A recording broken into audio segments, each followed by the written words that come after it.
नमस्कार, मी ज्योतिष भास्कर केदार आणि आज आपण अत्यंत महत्त्वाच्या अशा विषयावर बोलणार आहोत.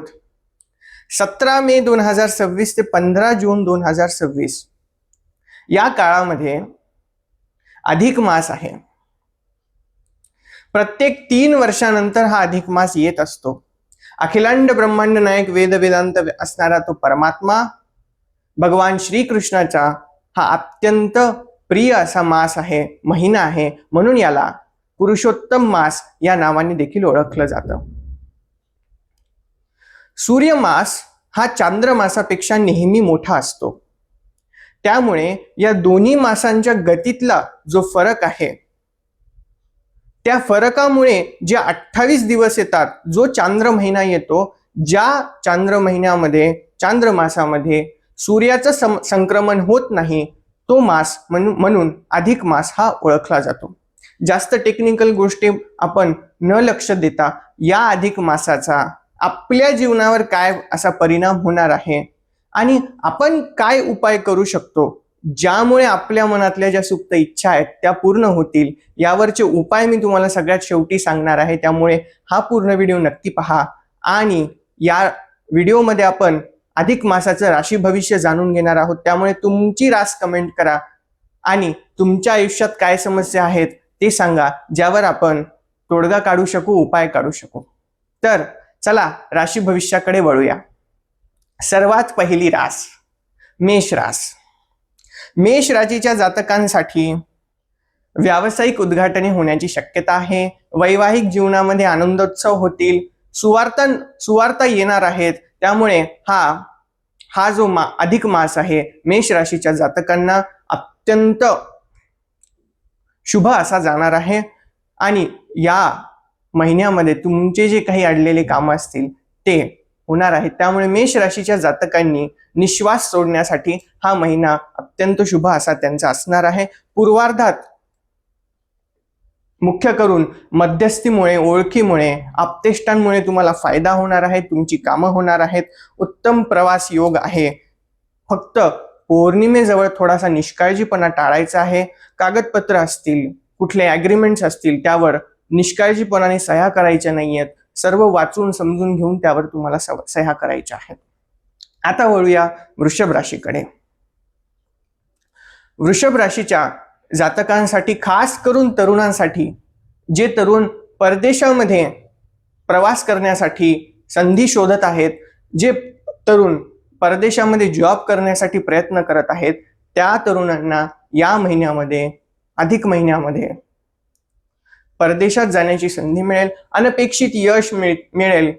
जे काही तुमच्यावर अपयशाचे डाग असतील ते पुसून टाकण्याची संधी या महिन्यामध्ये अधिक मास देत आहे. जुने काही इन्व्हेस्टमेंट्स असतील त्या इन्व्हेस्टमेंटमधून फायदा होणार आहे. आप्तेष्टांकडून फायदा होणार आहे. बिझनेसमध्ये काही नवीन प्रोजेक्ट तुम्ही घेतले असतील तर त्या नवीन प्रोजेक्ट्सचे जे काही अडचणी आहेत त्या दूर होणार आहेत. नवीन प्रोजेक्ट्स मार्गी लागणार आहेत. परंतु हा महिना संपता संपता तुम्हाला वैवाहिक जीवनामध्ये काळजी घ्यायची आहे. काही गैरसमज, काही कलह होण्याची शक्यता अधिक मासाच्या शेवटी, अमावस्येच्या जवळपास होण्याची शक्यता आहे. आता मिथुन राशीकडे वळूया. मिथुन राशीच्या जातकांसाठी सगळ्यात महत्वाची सांगायची गोष्ट म्हणजे संततीचं जे काही करिअरचे प्रश्न असतील, संततीच्या शिक्षणाचे प्रश्न असतील ते सुटणार आहेत. संततीचे काही रिझल्ट्स असतील ते लागणार आहेत आणि त्यामुळे संततीच्या यशामुळे हा महिना तुम्हाला अत्यंत शुभ असा मिथुन राशीच्या जातकांसाठी जाणार आहे. पर्यटनाची जास्त शक्यता आहे. विद्यार्थ्यांचे शैक्षणिक प्रश्न सुटतील आणि महत्वाचे ॲग्रीमेंट्स या महिन्यामध्ये मिथुन राशीच्या जातकांची होणार आहे, जेणेकरून तुमचे काही बिझनेस प्लॅन्स असतील, नोकरीचे ॲग्रीमेंट्स असतील, इन्क्रिमेंट्स असतील, या सगळ्या ज्या व्यवहाराच्या बाबी आहेत या संदर्भामध्ये तुम्हाला मार्ग मिळणार आहे. कर्क रास. कर्क राशीच्या जातकांची 2 जून नंतर अवस्था अशी होणार आहे की ज्या कुठल्या गोष्टीला तुम्ही हात लावाल त्या गोष्टीचं सोनं होणार आहे. ही कर्क राशीच्या जातकांना बृहस्पतीने दिलेला हा तुम्ही आशीर्वादच समजू शकता, वर समजू शकता. इतकी सुवार्थांचा हा महिना असणार आहे. इतका शुभ हा कर्क राशीच्या जातकांना महिना असणार आहे. बाकी सर्व काही उत्तम असलं, नोकरीमध्ये इन्क्रिमेंट्स असतील, बिझनेसमध्ये नवीन प्रोजेक्ट्स मिळणार असतील, कॉन्ट्रॅक्ट मिळणार असतील, या सगळ्या गोष्टी जरी असल्या तरी महिन्याच्या सुरुवातीला 2 जूनच्या आधी 15 मे ते 2 जून या दरम्यान काही आर्थिक प्रलोभनं तुम्हाला येण्याची शक्यता आहे. त्या आर्थिक प्रलोभनं टाळायची आहेत, शॉर्टकट्स वापरायचे नाही आहेत आणि आपला जो काही बिझनेस आहे, आपली जी काही नोकरी आहे, आपला जो काही व्यवहार आहे तो सरळ मार्गी ठेवायचा आहे, जेणेकरून तुम्हाला इच्छित फलप्राप्ती या अधिक मासामध्ये होणार आहे. आता वळूया धैर्यवान लोकांच्या सिंह राशीकडे. सिंह राशीच्या जातकांसाठी अधिक महिना कसा जाणार आहे? तर राजकीय लाभ होतील, नोकरीमध्ये प्रमोशन होईल, बिझनेसचे सगळे प्रश्न मार्गी लागतील, प्रवासात जी काही कामं तुम्ही करणार आहेत ती कामं यशस्वी होतील. पौर्णिमेपर्यंत सगळं काही मनासारखं आहे, परंतु पौर्णिमेनंतर थोडीशी काळजी घेण्याची गरज आहे. तब्येत सांभाळायची आहे, पोटाचे विकार उद्भवू शकतात, त्या अनुषंगाने तुम्हाला काळजी घ्यायची आहे, खास करून सिंह राशीच्या जातकांनी. आता कन्या राशीचं भविष्य काय सांगतं अधिक महिन्यामध्ये ते पाहूया. भावंडांसंबंधीचे जे काही गैरसमज आहेत, प्रॉपर्टीचे वाद असतील, वडिलोपार्जित खास करून प्रॉपर्टीचे वाद असतील, ते प्रॉपर्टीचे वाद या अधिक महिन्यामध्ये मार्गी लागणार आहेत. भावंडांसोबतचे गैरसमज दूर होणार आहेत.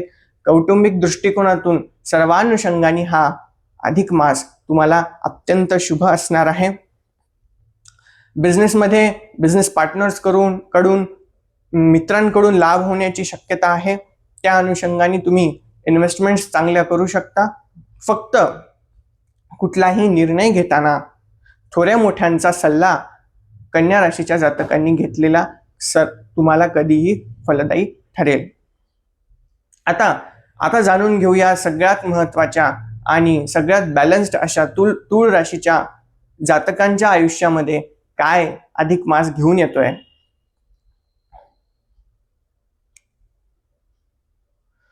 विवाह, नोकरी, पैसा याबाबतचे सगळे प्रश्न 2 जून नंतर सुटणार आहेत. जी काही मानसिक स्थैर्य जे तुमचं आतापर्यंत ठीक नव्हतं ते मानसिक स्थैर्य आता येणार आहे.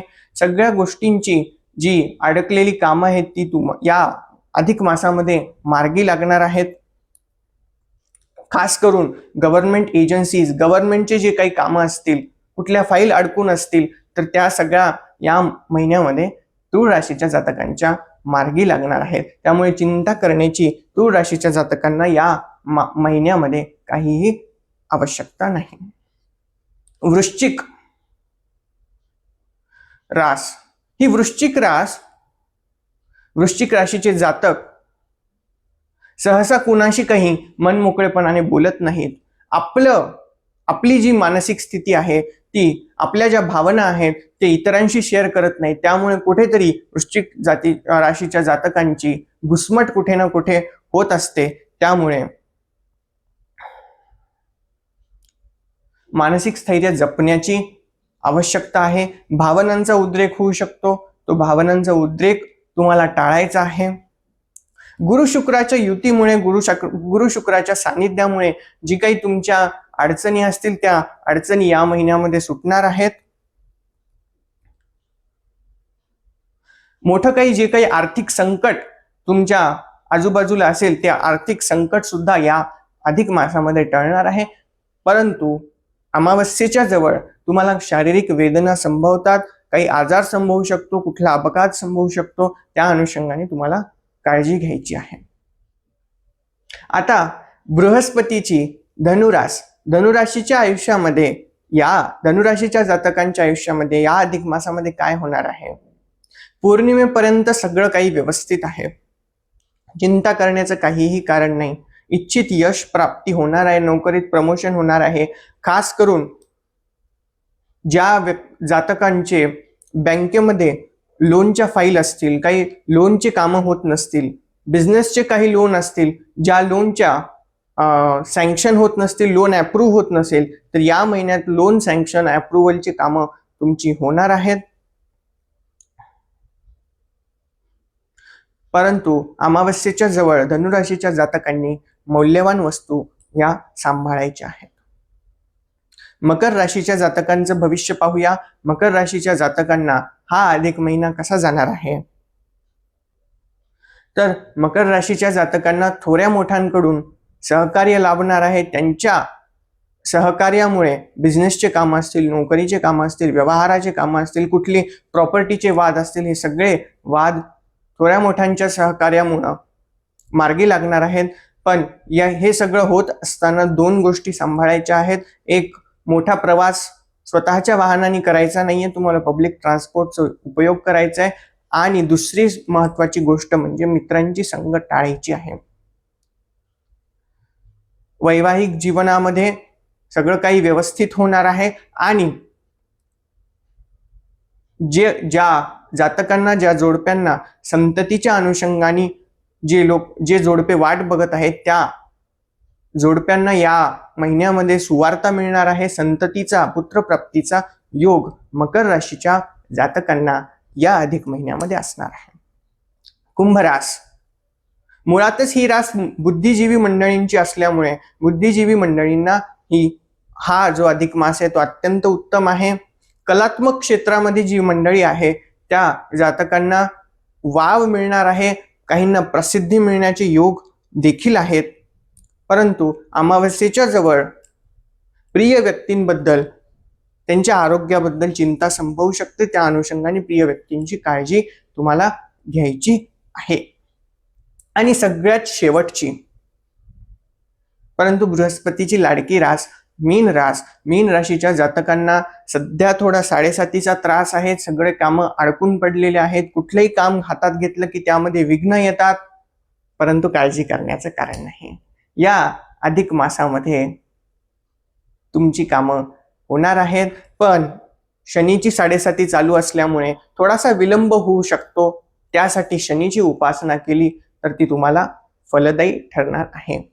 आणि हे झालं सगळं राशी भविष्य. आणि आता सर्वात महत्वाची गोष्ट म्हणजे या अधिक मासामध्ये काय उपाय करावेत जेणेकरून ज्यामुळं तुमच्या ज्या मनातल्या इच्छा आहेत त्या सगळ्या पूर्ण होतील. जसं मी आधी बोललो की भगवान श्रीकृष्णांचा हा अत्यंत प्रिय मास असल्यामुळे या मासामध्ये, या महिन्यामध्ये तुम्ही भगवान श्रीकृष्णांची जी आराधना करताल तर ती तुम्हाला अत्यंत फलदायी ठरणार आहे. उपवास, अधिक मासामध्ये उपवासाला अत्यंत महत्व आहे. उपवास जमत नसेल तर नक्त भोजन तुम्ही करू शकता, मौन भोजन तुम्ही करू शकता, जेणेकरून तुमच्या पापाची निवृत्ती होणार आहे. अखंड दिवा देवासमोर जर तुम्ही या अधिक महिन्यामध्ये लावला तर तुमची जी काही अडकलेली कामं आहेत ती सगळी मार्गी लागणार आहेत. तांबूल दानाला फार महत्व आहे. त्यानंतर अनारसे दान करण्याला अत्यंत महत्व आहे. तांबूल दान केल्याने तुम्हाला लक्ष्मी प्राप्ती होणार आहे आणि अनारसे दान केल्याने गृहसौख्याची प्राप्ती होणार आहे. त्यामुळे हे जर सगळे उपाय तुम्ही केले तर तुमच्या मनातल्या ज्या इच्छा आहेत, ज्या आजपर्यंत पूर्ण झाल्या नाहीत, त्या या अधिक मासामध्ये पूर्ण होणार आहेत. त्यामुळे हे जे सांगितलेले उपाय करा आणि भगवान श्रीकृष्णाची आराधना करा. शेवटी नाम साधनेमुळेच या कलियुगामध्ये मोक्ष मिळणार आहे. या कलियुगामध्ये जर समाधान प्राप्त करायचं असेल तर ते फक्त नामसाधनेमुळे मिळणार आहे. त्यामुळे सगळ्या गोष्टी झाल्या नाही झाल्या तरी चालतील, पण नामसंकीर्तन, नामजप नित्य झालं पाहिजे आणि तेच आपल्या आयुष्यामध्ये शक्ती देणार आहे. त्यामुळे नामसंकीर्तन करूया आणि या अधिक महिन्यामध्ये आपल्या ज्या काही इच्छा असतील त्या सगळ्या काही पूर्ण करूया. धन्यवाद.